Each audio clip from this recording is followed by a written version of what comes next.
بسم اللہ الرحمن الرحیم۔ السلام علیکم۔ ابرار رشید آپ کی خدمت میں حاضر ہے۔ ججوں کا امتحان، آخری پتہ اور ملک ریاض، یہ تینوں کیا معاملات ہیں، اس پر آپ سے گفتگو ہوگی۔ اس سے پہلے گزشتہ روز کسی ڈنر میں موجود تھا اور وہاں پر ایک قریبی دوست ہیں ہمارے، انہوں نے ظاہر ہے میری ویڈیو دیکھتے ہیں کبھی کبھار، تو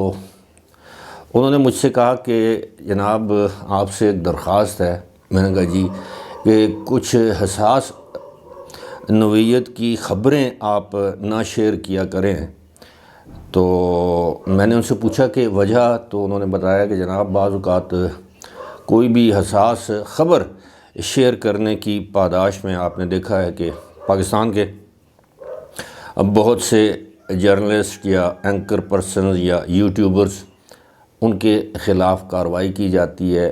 ان کو ہراساں کیا جاتا ہے، تنگ کیا جاتا ہے۔ تو بہتر ہے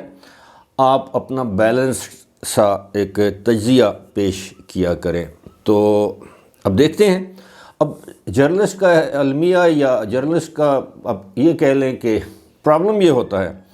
کہ جب اس کے پاس کوئی مصدقہ، کوئی جسے ہم کہتے ہیں ہارٹ نیوز آئے، تو وہ اپنے پاس اسے رکھ نہیں سکتا، اسے شیئر کرنا اپنا فرض سمجھتا ہے۔ خیر جناب احتیاط کریں گے۔ آج دن تک ایسی کوئی، میرا خیال ہے کہ کوئی معیوب یا اس طرح کی خبر شیئر نہیں کی جس سے میں سمجھتا ہوں کہ کسی بھی ادارے کو کوئی بھی کسی بھی قسم کا نقصان پہنچنے کا احتمال ہو، یا کسی ادارے کی ساکھ یا عزت مجروح کرنا مقصود ہو۔ تو جناب یہ جو ججز والا جو معاملہ ہے، یہ وہ والا امتحان نہیں جو آپ سمجھ رہے ہیں، بلکہ یہ اصل امتحان۔ آپ کے علم میں ہوگا کہ ہمارے ملک میں پٹواری، وہ نون لیگ والا پٹواری نہیں، جو اصل پٹواری ہے، پٹواری بننے کے لیے بھی آپ کو ایک امتحان پاس کرنا پڑتا ہے کہ آپ کو پتہ ہو کہ یہ جو مالی معاملات ہیں یہ کیسے نبھائے جاتے ہیں۔ اور بہت سے پٹواری ایسے ہیں جو پہلے کسی کے ساتھ بطور شاگرد سالوں سال کام کرتے ہیں اور اس کے بعد پھر پٹواری کا امتحان دے کر پٹواری بنتے ہیں، امتحان پاس کر کے۔ اسی طرح آپ دیکھیں تو پولیس میں اگر ASI یعنی اسسٹنٹ سب انسپیکٹر اگر آپ نے بھرتی ہونا، تو اس کے لیے بھی آپ کو امتحان یعنی تحریری امتحان، ٹیسٹ جیسے کہتے ہیں، انٹرویو وغیرہ یہ پاس کرنے پڑتے ہیں۔ اور ساتھ ہی ساتھ اگر آپ دیکھیں تو سول جج کو بھی، سول جج بننے کے لیے بھی آپ کو ایک لحاظ سے ایک مقابلے کا امتحان ہوتا ہے، اس کے لیے بھی شرائط ہوتی ہیں، آپ کو وہ امتحان پاس کرنا پڑتا ہے، اس کے بعد آپ سول جج بنتے ہیں۔ لیکن ہمارے ہاں جو اعلیٰ عدلیہ میں ججز کی جو تعیناتی ہے، اب آپ اندازہ کیجئے کہ وہاں پر آپ کو کسی قسم کا امتحان پاس کرنے کی ضرورت نہیں۔ یہاں تک کہ اس طرح کی مثالیں موجود ہیں کہ کوئی شخص سول جج کا امتحان پاس نہیں کر سکا، لیکن بعد ازاں وہ ہائی کورٹ کا جج بن گیا۔ جی ہاں، ایسا ہوا ہے۔ اور ہم سب کو معلوم ہے کہ ہمارے ہی دوست، احباب، بھائی، رشتہ دار وکلاء بھی ہیں، اور جتنے بھی وکلاء ہیں ہمارے ہاں، ان کی کوئی نہ کوئی پولیٹیکل جسے کہتے ہیں نا وابستگی ہوتی ہے۔ کسی کا تعلق مسلم لیگ نون سے ہے، وہ مسلم لیگ نون لائر ونگ سے ہوگا، کسی کا تعلق پیپلز پارٹی سے ہے، وہ پیپلز لائر ونگ سے اس کا تعلق ہوگا، اس وکیل کا۔ اسی طرح انصاف لائر فورمز ہے جو PTI کا ہے۔ پھر ججز کے بڑے اوپر لیول پر اور گروپس ہیں، کوئی ایک آسمہ جہانگیر گروپ ہے، ایک حامد خان گروپ ہے۔ تو یہ سارے گروپس، پھر آپ دیکھیں کہ مختلف چیمبرز میں جو وکلاء کام کرتے ہیں، بڑے بڑے وکلاء کے ساتھ ان کی کوئی اپنی جو ہوتی ہے، وہ اپنا جھکاؤ ہوتا ہے۔ تو اسی طرح جب آپ نے دیکھا کہ ہمارے یہاں ایک لیگیسی ہے، ایک کہ جناب ماموں جج تھا تو بھانجا جج ہے، سسر جج تھا تو داماد جج ہے، یعنی سپریم کورٹ کے چیف جسٹس تک ایسا ہوا ہے۔ تو اس لیے جب سیاسی وابستگیاں رکھنے والے جج حضرات، جب ان کی کوالیفیکیشن نہیں دیکھی جاتی، یا اس جو مختلف چیمبر سے آنے والے جج حضرات، پھر ان کی وفاداری بھی، محبت کہہ لیں، ان کا جھکاؤ کہہ لیں، اسی مخصوص چیمبر، جماعت، فرد یا ادارے کے ساتھ ہوتا ہے۔ یہ انسان کی فطرت ہے، اور یہی وجہ ہے کہ ہماری اعلیٰ عدلیہ میں جب جج صاحبان جاتے ہیں تو پھر وہ احسان مند بھی ہوتے ہیں، جس شخصیت نے یا شخصیات نے ان کو جج بنایا ہو، یا جس چیمبر کی وجہ سے وہ جج کے رتبے پر پہنچے ہوں۔ میں یہ نہیں کہتا کہ سارے جج جو ہیں وہ نالائق ہوتے ہیں، سارے جج جو ہیں وہ انصاف کرنے میں دیانتداری سے کام نہیں لیتے، لیکن ایسا ہوتا ہے۔ تو کیا یہ بہتر نہیں ہے کہ جیسے ہم گریڈ 17 کے لیے، یعنی پاکستان میں آپ کو پتہ ہے نا CSS کا ایگزام ہوتا ہے، تو کیا یہ بہتر نہیں ہے کہ ہائی کورٹ کے ججز کے لیے بھی ایک ادارہ ہو جو ان کا امتحان لے، کہ جناب صرف وکیل ہونا ضروری نہیں ہے، اور 10 سال ہائی کورٹ کی پریکٹس کرنا، یا 12 سال یا 15 سال ضروری نہیں ہے کوالیفیکیشن کے لیے، بلکہ ان کا امتحان لیا جائے کہ آپ آئین اور قانون کو کس حد تک جانتے ہیں، آپ دیوانی مقدمات کے ماہر ہیں، آپ فوجداری مقدمات کے ماہر ہیں۔ اسی طرح ان ججز کو پھر آگے تعینات کیا جائے کہ جناب آئین سے متعلق اگر کوئی درخواست آئے گی، تشریح کی ضرورت ہوگی تو یہ جج کرے گا جو کہ آئینی امور کا ماہر ہے، اور فوجداری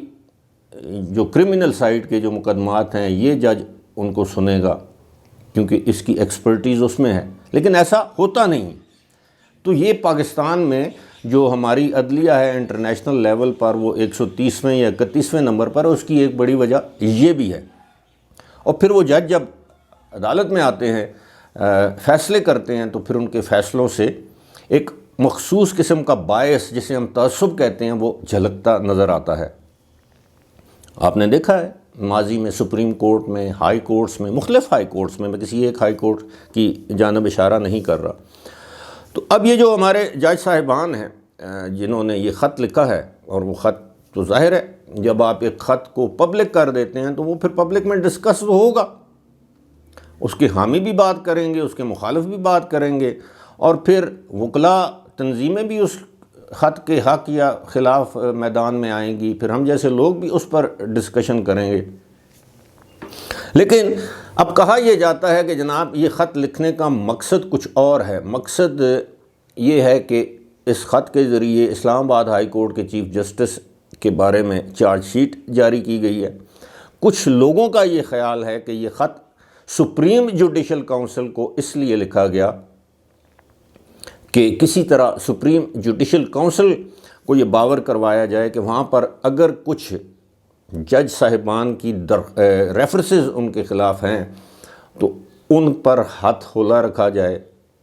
کیونکہ یہ 1 سے زائد مرتبہ یہ کہا جا چکا ہے کہ سپریم جوڈیشل کونسل میں 100 سے زیادہ درخواستیں یا ریفرنسز پینڈنگ ہیں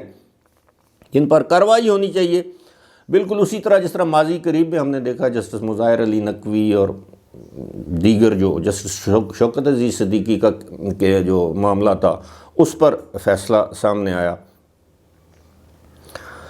اب میں یہ بات جو ہے وہ بڑی اشارتاً آپ کے سامنے کروں گا کہ کچھ لوگوں کا یہ کہنا ہے کہ جناب ہمارے ملک میں ایک بڑی شخصیت ہے، طاقتور شخصیت ہے، مالدار شخصیت ہے، جس کو آپ سب جانتے ہیں، جس کا نام ہے ملک ریاض حسین۔ کہا یہ جاتا ہے کہ جب بھی اعلیٰ عدلیہ میں ملک ریاض حسین پر کسی بھی قسم کا دباؤ آتا ہے تو نیچے عدلیہ میں کوئی نہ کوئی بھونچال پیدا کیا جاتا ہے۔ آپ بات سمجھ رہے ہوں گے کہ وہ 460 بلین روپیز، 460 ارب روپے جو ملک ریاض نے سپریم کورٹ کو ادا کرنے تھے، نہیں ادا کیے، ڈیفالٹ کر چکے ہیں اس پیمنٹ پر، اور اب اس کی امپلیمنٹیشن کا وقت قریب ہے۔ اور یہ پہلی مرتبہ ہے پاکستان کی تاریخ میں جب سے ملک ریاض لائم لائٹ میں ہے کہ نہ تو عدلیہ بظاہر ان کے فیور میں نظر آتی ہے، میں اعلیٰ عدلیہ کی بات کر رہا ہوں، اور اعلیٰ ترین عدلیہ آپ کہہ لیں، اور نہ اسٹیبلشمنٹ عام طور پر یہ سمجھا جاتا تھا کہ ملک ریاض تو میڈیٹر کا رول ادا کرتے تھے۔ آرمی چیف اور وزیر اعظم، صدر اور وزیر اعظم، اگر ان کے درمیان کوئی اختلافات آ جائیں تو ملک ریاض جو ہیں وہ معاملہ سلجھانے کی کوشش کرتے تھے، اتنی طاقت ملک ریاض رکھتے تھے۔ اسی طرح مختلف سیاسی رہنماؤں کے درمیان پل کا کردار ادا کرتے تھے۔ وہ آپ نے ویڈیو لیک آڈیو سن رکھی ہوگی جس میں وہ ملک ریاض عمران خان کے بہاف پر آصف علی زرداری سے کہہ رہے ہیں کہ وہ خان کا بار بار فون آ رہا ہے کہ آپ سے بات کروں، تو انہوں نے کہا کہ نہیں، اب تو نہیں ہو سکتا نا، اب تو دیر ہو چکی ہے۔ وہ عدم اعتماد کے دنوں کی بات آپ کو یاد ہوگی۔ تو اب یہ خیال کیا جا رہا ہے، لیکن ساتھ ہی ساتھ اب آج نہیں تو کل یہ معاملہ جو ہے یہ تحقیقات کی جانب جائے گا، اور کہا یہ جا رہا ہے کہ یہ جو 6 جج صاحبان ہیں انہوں نے ایک خودکش حملہ کیا ہے، اور اس کے جو نتائج ہیں بالآخر انہی کو بھگتنا پڑیں گے، کیونکہ کچھ بھی ہو جائے کسی بھی ریاست کی بہت، ہاں وہ ڈیفینسو پہ جا سکتے ہیں جس ایجنسی پر الزام لگایا گیا ہے ان جج صاحبان کی جانب سے، لیکن ان کو اتنا ہیومیلیٹ یا امبیرس نہیں کیا جائے گا اس ایجنسی کو کہ اس کی ساکھ پاکستان کے اندر، اس کی کارکردگی یا اس کا موریل پاکستان کے اندر یا پاکستان کے باہر متاثر ہو، اور دشمن ممالک کو اس پر انگلیاں اٹھانے کی ایک لحاظ سے جرأت ہو یا موقع ملے۔ تو اس ساری صورتحال کے پیش نظر آنے والے دنوں میں آپ دیکھیے گا کہ ججوں سے پوچھا جائے گا کہ جناب آپ نے یہ الزام لگایا، آپ کے پاس کیا ثبوت ہے؟ اور دوسری بات یہ ہے کہ یہ الزامات نئے نہیں ہیں، کوئی الزام 10 مہینے پرانا ہے، کوئی 1 سال پرانا ہے، تو جن جج صاحبان کے ساتھ یہ سب کچھ ہوا ہے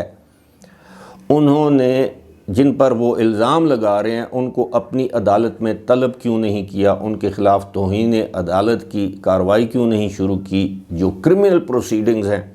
اس کا آغاز کیوں نہیں کیا؟ ماتحت عدالتوں کو کیوں نہیں کہا کہ اس شخص کے خلاف اس جرم کے تحت FIR درج کر کے اس کے خلاف مقدمہ درج کر کے کارروائی شروع کی جائے؟ ایسا نہیں کیا گیا، اور خط بھی لکھا گیا سپریم جوڈیشل کونسل کو، جو کہ اس شکایت کے لیے موزوں ادارہ نہیں ہے۔ وہ تو ججوں کے کنڈکٹ پر بات کرتا ہے، لیکن بات وہی ہے کہ یہ انہوں نے ایک آخری پتہ کھیلا ہے، ان جج صاحبان نے کس کے کہنے پر کھیلا ہے،